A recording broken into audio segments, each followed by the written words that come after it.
Manufacturing industries, digital transformation, including our association, which is Aerospace Manufacturing, relative to Industry 4.0. So how do I do this? Babae. Ayaw. Kasama mo na. Dito ko yung pupunta. Okay. Ayaw. Sorry. Technical glitch.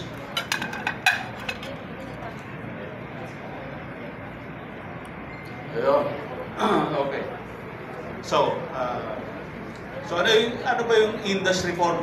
We always hear about Industry 4.0. Just to describe to that a little bit, the Industrial Revolution is a characterization of the phases of industry development and modernization as new sciences and technologies evolve.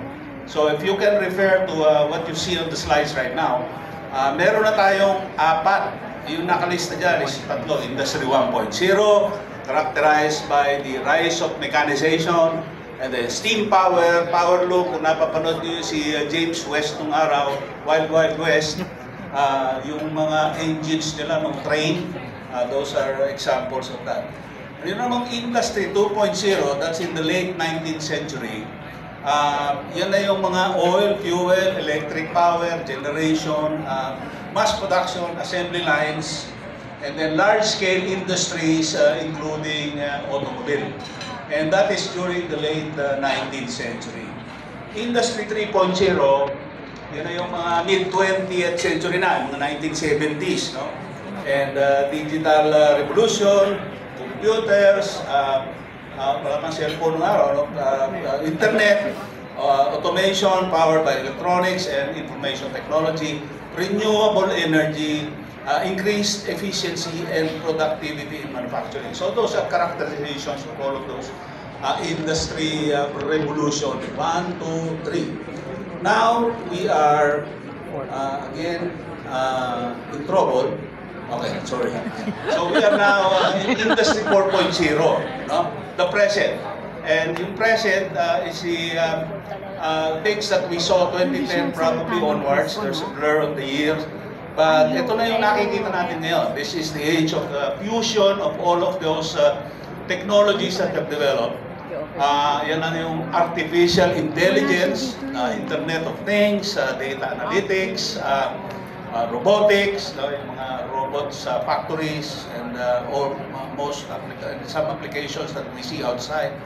Digital revolution, the smart factory, interconnected systems, data-driven decision-making, no? Smart manufacturing machines, storage systems, cloud and cognitive computing. So those are all terminologies that we hear now as we relate to Industry 4.0. And by the way, in the future, there also will be what we will call as Industry 5.0. Okay? So we are a continuously evolving industry revolution. Okay? Pag sinabi future, future pa yan, baka bukas yan, no? So forth. But what characterizes this is the upgrade of Industrial 4.0 with the newer and newer technologies that we are still discovering at this point. And then, nandyan na yung merong direct customers interface. Because if we have, for instance, if we are governed, our factories are governed by a central computer system, enterprise plan, perhaps customers can already communicate to us electronically wherever they are and say, okay, this is now our demand, these are the changes, this is the future, and then our system reacts to that in terms of the capability and the productive systems that we employ. Okay? Now, also characterized in 5.0 later is lesser human intervention. Lesser human intervention, probably in factories. If you see 50 people running a factory right now, you probably would see maybe 10 or 15 people running the factory, lesser, but of course more of the capabilities of the software to be employed.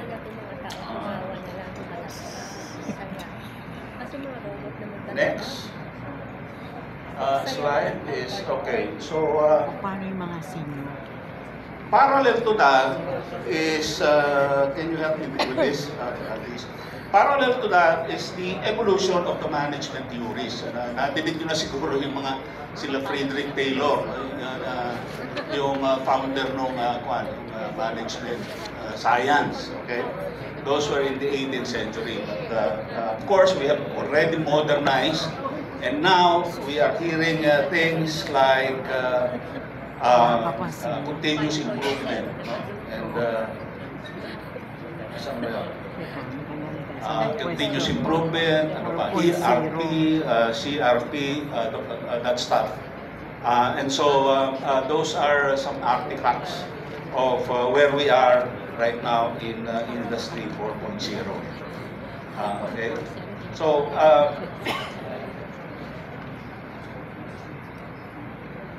medyo lumutag yung slide ko, pero where are we now in Industry 4.0? Tier 1 companies are already demonstrating Industry 4.0 practices, maybe as early as probably the 1980s or even the 70s. Yung mga factory plan, yung tinatawag nilang mga software implementation of ERP, Enterprise Review Plan, yung mga MRP, Material Review Plan, o kaya yung mga CRP, Intended Bill of Materials and Process Standards. For instance, if you want to conceptualize a factory that would serve about 2,000 transmissions manufactured on a per month basis, what size of a factory would you need? Now, there are softwares by which you can easily extract those information. As long as you have data insofar as what parts are involved, what are the quantities that are involved, what are the processes that are involved, what are the times, what are the machines that are involved, or what are the manual labor interventions that are involved. And those softwares in ERP, MRP, CRP will be able to explode to you all of the requirements that are needed in order to support the operation of that factory. Ibig sabihin, magbibigay siya ng mga outputs of these are the machines that you need, these are the layouts of the machines that you need, these are the processes